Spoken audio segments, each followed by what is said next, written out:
Hello, everyone. How are you? It is Tuesday, 7:30 p.m. Central Standard Time, and we are here for Just Like You, Everyday People, Amazing Stories. Thank you so much for joining us. I truly appreciate it. This is episode, I think it's episode number 19.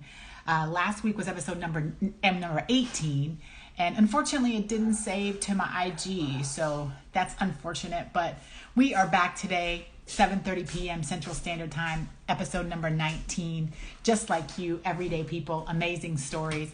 We have an amazing guest for you today.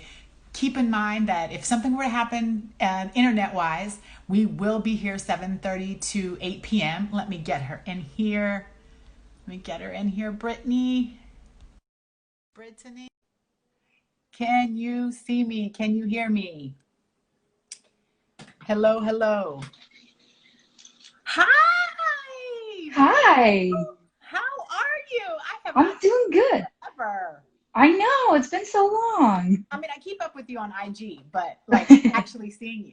So I was just letting everybody know we are here 7:30 to 8 p.m. If anything happens internet-wise, because anything can happen, we will be back. So we'll be back here 7:30 to 8 p.m. Central Standard Time.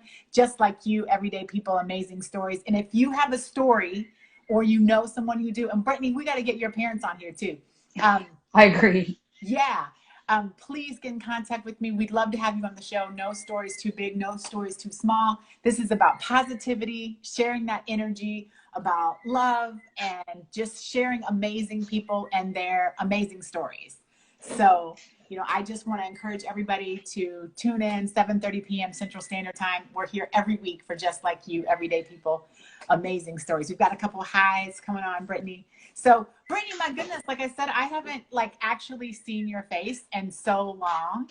Like, I I know you're know. here, there, and everywhere and doing all these amazing things. And I do keep in contact with your mom and your dad quite often. I definitely see them back and forth. But it's so good. Thank you so much, first of all, for just, accepting my random request to be on the show. Um, I appreciate it. I do know that you have, an empowering story for young women. So, when I think about that, I put on my thing that, you're powerful, you're beautiful, you kick butt, all those things that, are, today it's just so great to hear for young women. I don't want to steal your story per se, but I do know, I want to let people know that are joining right now that, your story is powerful when you think about, all that's going on and just young women standing up for themselves and just being bold. And you're a cat lover. Yes, I am. My cat is somewhere around here. She may or may not try and grab my attention because she's an attention hog. What's her name? So, Pumpkin. Pumpkin. She's so cute. She is. I love her. She was actually a stray who adopted me. Oh, nice. Did you have to check out my I don't think it's on my story anymore, but we actually have a stray cat. And I'm trying to decide, I have to get your advice on what I should actually do with it. I'm building it a house right now. So there's Aw. mom's on. I'm building him or her, I don't even know. It's a little house, but I know your mom is a cat lover too. So that's something in that we also bond over. But I don't want to take a lot of time. Like I said, I'm going to get started with your story. We're here 7:30 to 8 p.m. And I just want you to share, Brittany, you do so many things. Like I said, you kick butt, you're an advocate, you're talented. You just, you exude confidence. So, but share with us, Brittany, your journey to kind of getting there, and share with us your story a little bit. So I was raised by an amazing mom who always like supported me to go after what I wanted Mhm. and just amazing all around. It's actually her birthday today, so shout out, mom. That's right. Happy birthday. So, but when I hit a pretty hard time, when I was 15, I got pregnant and chose adoption and gave birth to a little boy who it's an open adoption, so I see the family. It's we love him, love the family. Mhm. And then a short months after, I was sexually assaulted by a family friend in my own home. And I did what a lot of survivors do. I didn't tell people right away. I didn't tell my mom. I eventually told my boyfriend at the time, who really pushed for me to tell somebody. And at the time I was doing martial arts, it happened to be somebody from my martial arts studio. So it was a lot of just really difficult. And that's a statistic that most people don't realize, is that most rapes happen by a family friend or a family member. And that's the majority of rapes. So me being one of those people who that had happened to, I didn't fight back. I had the tools to, I knew how to, but I froze. And a lot of people forget that freezing is such a strong component of what happens in those situations. So fast forward 6 months later, I finally got the courage to do something. My mom put me into therapy right away, though. She didn't wait. She said, nope, you're going into therapy. We see what happens when survivors don't. So got into therapy, pursued a criminal investigation. Unfortunately, the local county didn't. They basically said since there wasn't enough, there were more victims, there wasn't physical evidence, there's nothing they could do. But this person happened to be military. And my mom happened to tell her goddaughter, who had to report it to the military. So that started an entirely new investigation into it. And they actually were determined to do something. They said, we could do something, we're going to do it. And so we went forward and did something. And it was hard because we had to go to the base. He was military. He worked in the at the gate. So going in and off the gate constantly, it was hard. I was always worried that I was going to run into the person. So it was a lot. And then that took roughly 3 years of my life. And I say took because I was in high school. It was missing school, going to the court hearings, getting interviewed. The defense was very abusive towards me. The one thing I will say I had on me was that I wasn't military. So they had a lot harder of a time kind of forcing me down. And that's something I've done a lot of research on, is they kind of try and keep it quiet. And it gets to the point where they can kind of convince somebody to drop a case. But there was nothing on me. They couldn't really do that. So I fought forward. And they kept wanting records. They wanted my mental health. They wanted anybody who ever knew me. They were trying to get a hold of to talk and get stuff. And so I did an Article 32 hearing, which basically just goes over what the case is. It's kind of like a rough for the trial, like a rough draft for the trial. Okay. And I left halfway through, and the defense said that they basically threw a temper tantrum and weren't happy with that. So I was deposed, so I had to go again. There were certain questions that had to get passed, but it came in, we got to court, the prosecution was really sure we were going to win. Unfortunately, we did not. We had a recorded phone call, which was really difficult to do, and it's not easy to call up the person who assaulted you, who you trusted, and say, hey, you did this, and try and get them kind of to admit it as evidence. And so, go through the trial, the defense, I had people who after that were like, they were saying just really hard things. And it basically, as I always felt, that they tried to make me seem like I was this demon person who wanted that I was just lying. And I say this because at the time when I was pregnant, that was asked, was it rape? No, it wasn't rape. It was consensual. It was my boyfriend at the time. And I always say, if I really wanted to destroy somebody's life, why didn't I destroy my ex-boyfriend's life? Because it wasn't rape. Because I'm not going to just cry rape because, for whatever reason, people do that. And it's not a common thing. Most of the time it's hard. So then I went to college and went through my undergraduate career, got my bachelor's. I have actually interned at SARC here in Oregon, and that was really eye-opening. I have, protector defenders really did help me through my court process and everything. I had an amazing therapist who helped me, walked me through, and now I'm currently getting my master's. So, and I'm going to get a trauma certificate because I want to help people who've been here the same as me. And I've actually had girls message me who've heard my story on NPR, and they're going through the same thing. So it's hard, but you can get through it.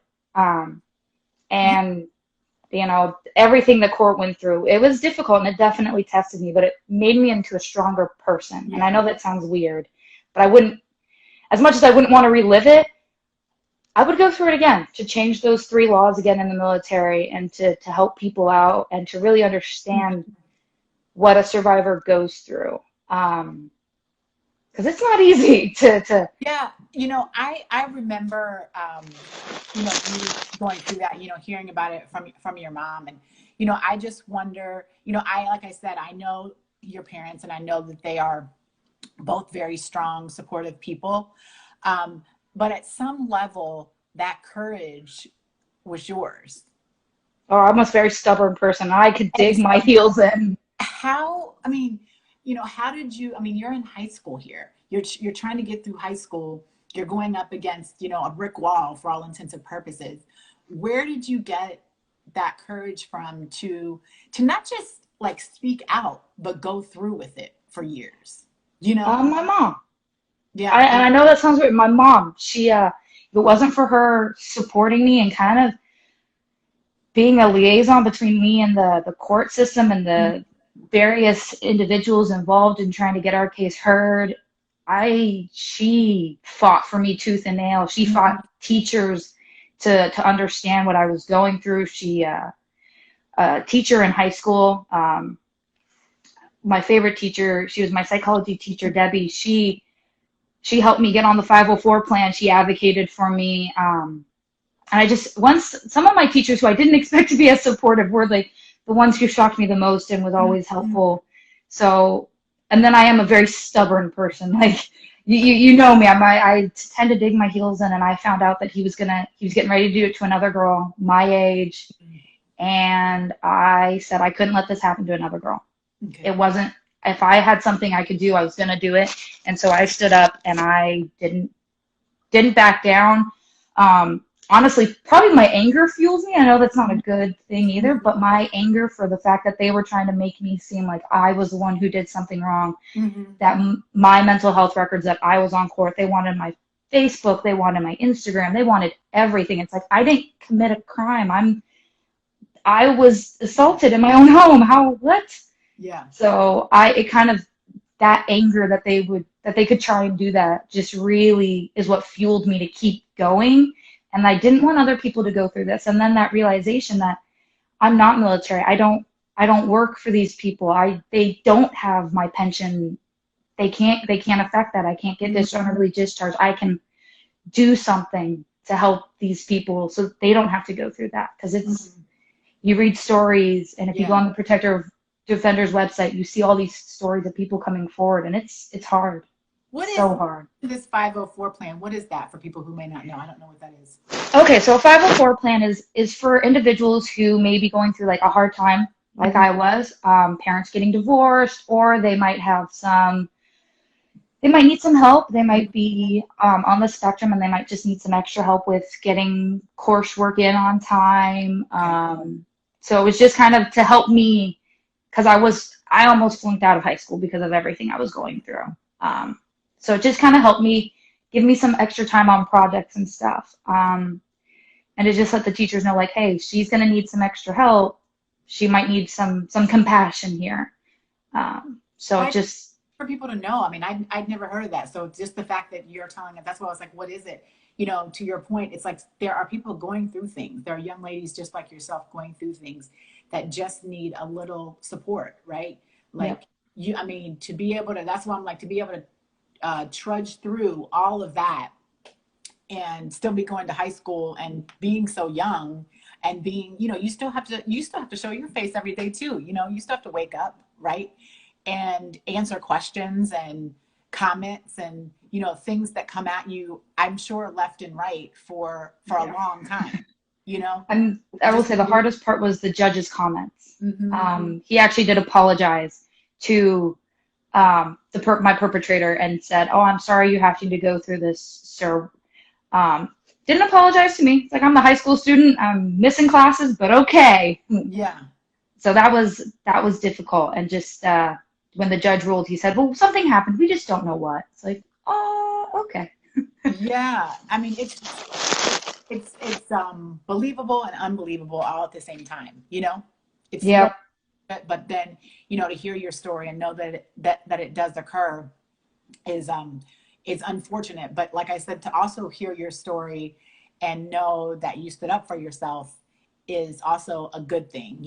What things might you tell somebody, like if they're in a similar situation or have been in a similar situation?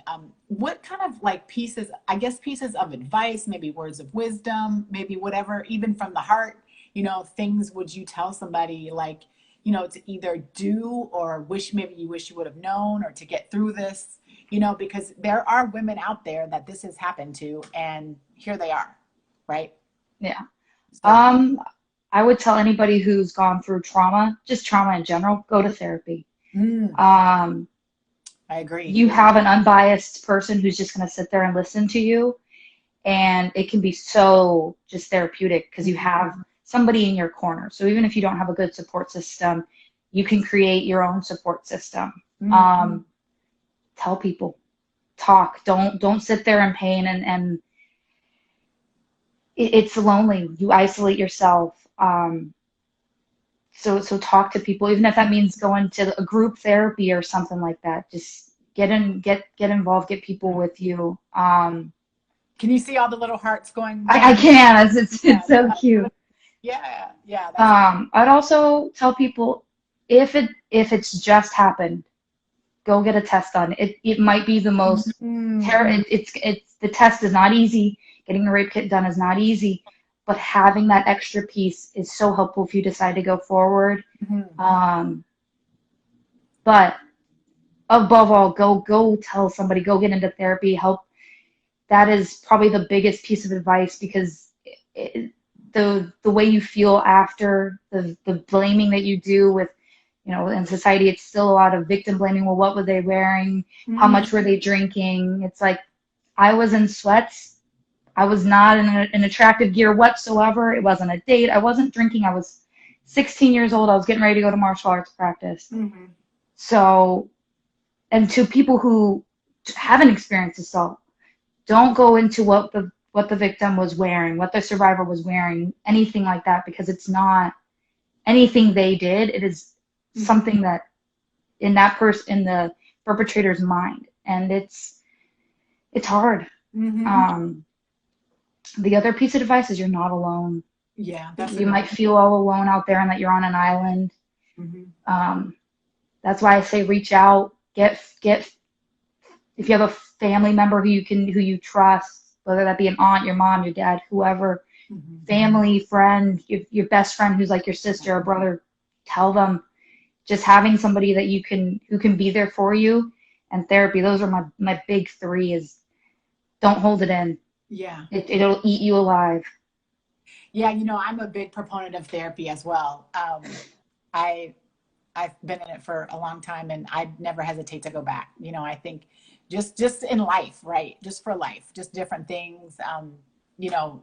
Everybody could experience a different type of trauma, and I think to your point of making sure you're telling someone and sharing, even though I do feel, for you, I feel like you were just so young, even though, I mean, you're still young, even though I know that your story needs to be heard, because there are women that are young ladies that are that young. You know what I mean? I'm sure that happens more than we want to know, you know? And Unfortunately. yeah, yeah. And so it's just so powerful. And what do you think kept you going? We know what started you. So your mom, and you said your mom kind of kept you going too. But what inside of you kept you going? Because I couldn't let it happen to somebody else. yeah. That's even if I lost, it'd be on his record. You look back far enough, it'll be there. Hmm. And that is what kept me going. Is if he does this again, even if I lost, it would be there. That's a good one. Like you couldn't let it go, and couldn't let it happen to someone else under your, you know, and you knowing about it. You know what I mean? And you not. I felt I almost felt like responsible. Like, okay, yeah, this happened to me, and it was kind of like I ignored myself during that time. I was like, I have to go for other people. They're like I said, there was another person that he was grooming at the time. I found out from a mutual friend, and it was just I had to step in. I had to do something. I had to protect her. I have no idea who she is. I don't know her name. I couldn't even I there was no way I could reach out, but I knew I had to do something, and I had to say something because, that's how serial rapists happen. They get Hmm. away with it once. I don't know if I was the first one for him. I don't know.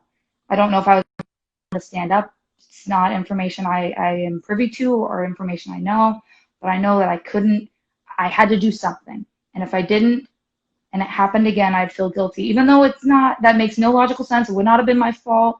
It Hmm. was just, I'm a very protective person and I don't like to see other people get hurt. And Yeah. I figured I can make it through this. I'm strong enough. I'm stubborn enough and I got the support system to get through it. Hmm.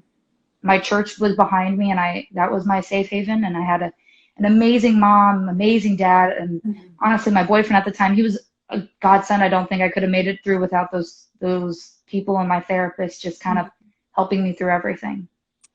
Yeah, obviously everybody, well, still prays for you, but was praying for you, and we're just, I'm just so proud of you. I know your parents are. I mean, I know your mom is like on another planet when it comes to you. So, that is, and it's just your story. Like I said, is so empowering. Tell us a little bit about the other stuff that you do. Like you said, the martial arts. You are now kind of in a position where you can advocate for people like you.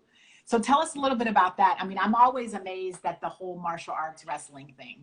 Like every time I see you or your mom post something, I'm like, this girl is kicking butt and taking names like literally. So tell us about that a little bit. I want to. It has to be a little empowering. So yeah, that I will say my martial arts helped me get through it too. So I started martial arts when I was in like the fifth grade, I think. I was a family friend was picking me up from school because both my parents worked, and so they were able to pick me up. They put me in martial arts. Told my parents. My parents were like, "Okay, she's doing martial arts now," and so I fell in love with it, and I was determined that I was gonna get as high as I could. With the years I had, I didn't know I'd be going away for college. I just knew that I wanted to get my black belt. So I worked my tail end off. I was able to go to Japan. I competed in Yeah, an international that's sword great. competition. I tested for my black belt in Kokudo Jiu-Jitsu, passed in Japan under the owner of the art, the headmaster, the Mm-hmm. big kahuna. I got a test under him and it was amazing. And it was going with people it was me and four other kids my age, and we all had so much fun. Our parents came with us.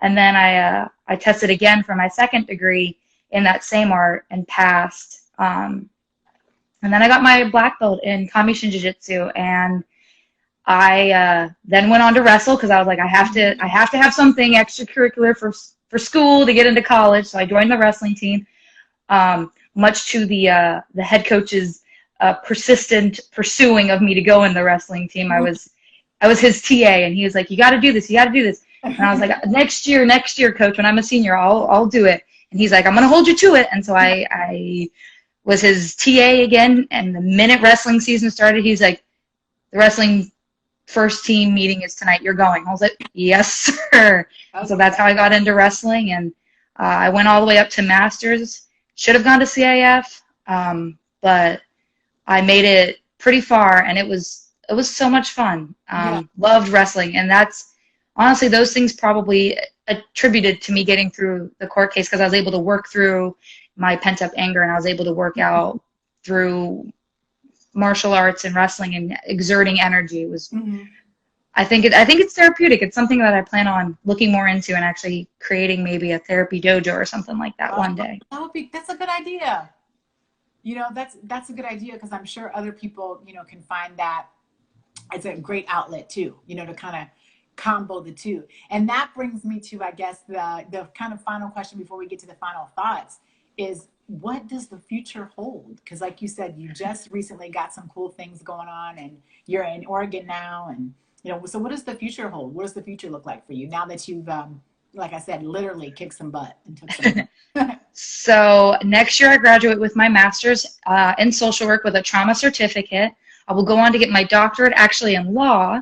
Oh, Um, so I wanted to be an adoption attorney with doing some trauma therapy, pro bono work on the side to help survivors and being an advocate for that. I also would love to be able to be a witness who can go on the stand and be like, no, this survivor is actually acting rationally for what it is. This is what trauma does. This is what this does. And kind of be a voice on the stand for those individuals who decide that they want to go forward with the case and they want to try and seek justice, and put their perpetrator behind bars. So I want to be able to be an advocate and be a support for those people. So I'm going to get my doctorate. Wow. And I figure a doctorate in law will also give me the knowledge to be able to understand laws and maybe even, hopefully, maybe change some for survivors. Right. Because it sounds like, even during your situation, there were some that were kind of, not so sure about that, Yeah. Like, how did that happen? Or how does this not happen? Well, I mean, I think that's just, I think this is what this show's about, right? It's about positivity, sharing that story, but it's also about like everybody has a story. And, there's this time when I'm sure well, maybe not, but I would think that you can remember, when all this was happening to you, we all have this fork in the road and we can either go this way or we can go this way, right? You could have either came forward and went this way, or just like you said, kind of kept it to yourself and went another way, and you chose that fork in the road. That's, it was bumpy because you had to get through that little, hurdle in your road. It was a big hurdle, but I think in the whole grand scheme of life, what you have going on, you made it through with flying colors, and now you're on the other side of that hurdle. Now you're advocating for other people, right? And now you have the confidence to share your story and tell people that they're going to be okay on the other side, And so I think that is, the cool part of your story. And again, at such a young age, because to do that in your teenage years is, I mean, I think, I'm thinking to do it at any time is unbearable. But to do it in your teenage years, and even we talked about, you kind of mentioned the adoption too, and even with that, that was a thing, and then you got in, it was another thing, and it was just like stacking you down at such a young age, and then you've blossomed to now, like you said, it was an open adoption. You are, free. I'm sure your mind is just so free, you know what I mean, of things, right? Like you can live in peace, right? And as well, as much as grad school's letting me. Yeah, well, you got grad school, like it'll be like that, with all these other things, So what are let's see, how much time do we have? I feel like, 2 minutes. 2 more minutes. Wow. Okay. So what are your final thoughts in these last 2 minutes? What are your final thoughts? Live your life. Yeah. Even if you're going to go through ups and downs, especially if you're a survivor, you're going to have days where you're feeling really good, and you're going to have days where the memory pops up even years down the road. But it's okay. It's going to be okay. And it might not feel like that now, and it might feel like it's never going to get better, but soon the days will get easier, the week will get easier, the month will get easier. And to be gentle with yourself. That's the biggest thing in healing and from any trauma, from even physical wounds. Just give yourself time to heal. And maybe you don't respond right back to the same person you are. Maybe it's changed you a little, and that's okay. And learning just to love where you are and love who you are is huge. And I know that I struggled a long time with that, and it was taking countless hours of therapy and just kind of coming to that self-realization is I'm amazing. And the adoption, most people actually would think it was hard. It was actually the easiest, most blessing decision I've ever made. It was because it was completely selfless. I didn't do it because it was me, and so it was easy. However, going forward was the hardest decision for a sexual assault survivor, was going forward and telling my story in front of people. But I'm glad I did it because I'm so much stronger now. Yeah. So I mean, I think you were strong. I remember hearing about it. I was just like, I remember telling your mom, like, what? You know what I mean? Like, are you, like, and I remember her telling me things, and I'd be like, are you serious right now? Like, I mean, I don't like to cuss on the show, so I'm not going to, but I was thinking to myself, what on earth? You know what I mean? Is happening here. And I just applaud you. I do want to thank you. Like I said, I mean, I know we are connected on social media. But I want to thank you for answering the call to come on And, you know, just, I know you're, I mean, you know, like I said, I see you, and I keep in contact with your mom. So I know you're going to do amazing things. You already are doing amazing things. And I can't wait to see, you know, you continue to advocate for others. I think that's a lot of, you know, what kind of the world is missing is people like you out there just continuing to do what you believe in and living your purpose. So, you know, I just want to congratulate you on all you do. Your hair looks wonderful, by the way. Thank you. I got it dyed red when I was visiting my Oh, parents in Texas. the color is amazing, I must say. The color is Thank amazing. you. I miss having hair just to be able to color it. So You it's, can still color your hair. You got a little bit. I know, but every time I color it when it's this length, and well, you know, then you cut it back and it's like it only stays that way for like this second. And Yeah. so, you know, I'm gonna sign off here, but I just, again, I want to thank you. I want to thank your family as well, for just always kind of supporting my little things I got going on. So I appreciate it. Like I said, I definitely, I have to have your parents on. Your mom, I think, is scheduled to come on. I need to get your dad on too, because he's like, what, running Ironman triathlon things in a matter of moments. Every time I see his times and stuff, I'm like, let me just go hide under a rock. Yeah, no, I can't do that. He's amazing, and Yeah. both my parents are amazing, and they have amazing wisdom. And my mom and my dad, they're both very special people, and I'm blessed to be able to know you through them. And if anybody ever needs somebody to listen to, I'm always here. My inbox is always open.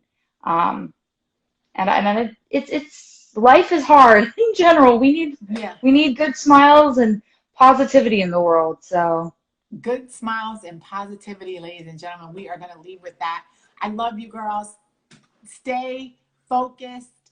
Tell your cat I said hello. Give him a big old hug from me. I will. And I love you. And Love you I'll too. talk to you. I'll reach back out to you in a second. I'll text you after I got to figure out, make sure this saves and all that stuff. And then I'll reach back out to you. Sounds good. Thank you. Bye-bye. Thank you. Bye.